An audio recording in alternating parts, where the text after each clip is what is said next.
how much we try to shield our children from those messy arguments with our spouse, most parents know it's nearly impossible to avoid conflict at all times. But is arguing in front of the kids always a negative, or could there possibly be some benefits there? Here to weigh in with their experience and their rules for fair fighting are Dr. Amy Fortney Parks, child psychologist and mother of 4, and Deborah Porter, who's founder of Mom's Mentoring Circle and mother of 3. Welcome to Good Morning Washington. Thanks so much. Okay, first question, guys. Is it ever okay? Amy. Sure. I mean, everyone fights. There's definitely lots of pros and cons to arguing and fighting. But the key is to look at the difference between the way you fight, the rules for fighting.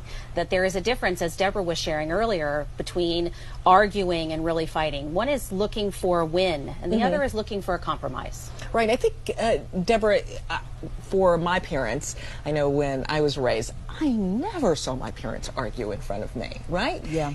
So that really is kind of old school. It's an older way of thinking. And It now definitely we're more is. progressive with the research that's come out. It definitely is, because arguing and disagreeing is a way of life. It's part of life. It's going to happen no matter where our kids find themselves, whether it's in college, whether it's in their own relationship or friendships. So the idea is to not only, if you're fighting in front, or I like to say arguing, because fighting is about winning. Arguing is about, us being able to come to an agreement. Or maybe another way is debating, right? Absolutely. Absolutely. And the idea there is you don't want to just have the disagreement in front of them. You also want them to be able to see you resolve it. Many times as parents, we may disagree in front of our kids, and then we'll solve it later on at night as we're preparing for bed. You want them to see both. Adult children, you have 3. Yes. Can you recall any experiences where that actually helped them and maybe they commented after the fact? Oh, for sure. Yeah, we argued in front of our kids, for sure. And for them, it was about the resolution. So when they were very little, they would say, okay, Mommy and Daddy, you have to kiss now. Even if we said, I'm sorry, I didn't mean that. For them, they needed to see, they're like, okay, Mommy, kiss Daddy, or they wanted to see us hold hands. They needed to see the resolution and us come back together and know that everything's fine. And when I said debating, of course, we want this to be short. You don't want something that's dragging out through a whole day or a whole weekend, Amy. Or years and years. Right. A lot of times fights come up after things have been hashed out for decades. Then you're taking something that was a benefit for your child or children, and it's going the other way. It's counteractive. Exactly.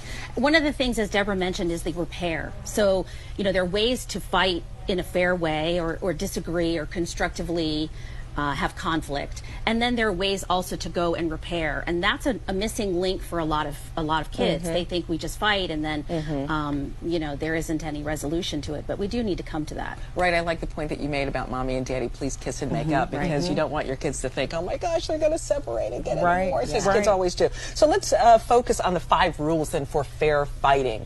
Yeah, so the 5 rules came from, so there was a research study done in the Journal of Human Development in 2013 that talked specifically about the idea that when people have constructive conflict, then the more likely we see outcomes for kids in positive problem solving and decision making and things like that. So the 5 rules focus on the 5 letters of the word fight, and they are focus, which is don't keep the focus on kids. Don't fight about the kids in front of the kids, as Deborah mentioned. And also, not only don't fight in front of them, but don't drag them into it. Right. Don't make them pick a side. Don't make them, you don't want to ever say, well, didn't you see Mommy do that? You don't want them to have to be involved and to have to decide, I'm on Mommy's side or I'm on Daddy's side. That's a negative. That's a lose for everybody. And then I stands for ideas, because you need to lead with the solution. So you want to be as solution focused as possible. G stands for getaway. Sometimes you get so emotional that you just need to give yourself a timeout. Yeah.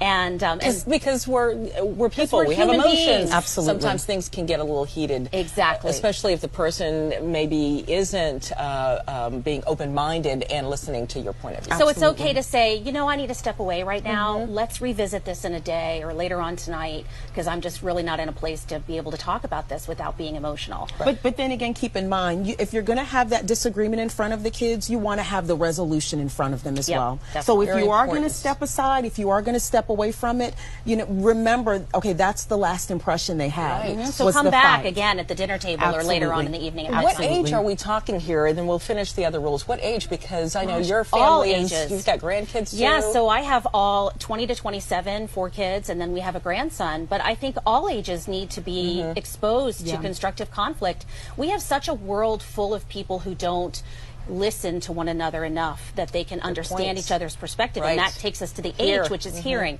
And just the act of listening can really help you understand where the other person is coming from. Right. And then T is about togetherness and really having a united front, even when you agree to disagree. Right. You're always presenting. And I wanted to mention that even parents who are not married, who are not together, but are co-parenting, it's just as important to follow these 5 rules, maybe even more important. True. Because children need to see that their parents are together. And when you're talking about togetherness, when you're disagreeing, think of I statements instead of you statements, right? That made me feel.